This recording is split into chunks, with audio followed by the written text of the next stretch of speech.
حقق بوروسيا دورتموند عودة مذهلة ليفوز ب4 أهداف لهدفين على ضيفه بوخوم أمس الجمعة في افتتاح الجولة الخامسة من دوري الدرجة الأولى الألماني لكرة القدم، مستفيدا من ثنائية سجلها سيرو جيراسي. وافتتح ماتوس بيرو التسجيل لبوخوم في الدقيقة 16، إذ استغل تمريرة متقنة من فيليب هوفمان وسدد الكرة في شباك الحارس كوبل.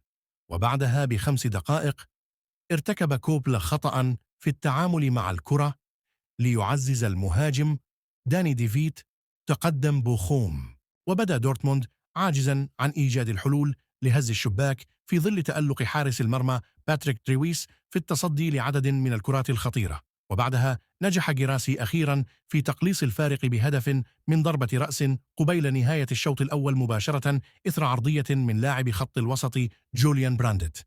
وفي الشوط الثاني تعادل دورتموند بهدف سجله إمري تشان من ركلة جزاء احتسبها الحكم بداعي تعرض جيراسي لعرقلة من جانب فيليكس باسلاك. وبعدها أضاف جيراسي الهدف الثاني له والثالث لدورتموند في الدقيقة 75، قبل أن يختتم زميله فيليكس نيميتشا التسجيل بالهدف الرابع قبل 9 دقائق من نهاية المباراة.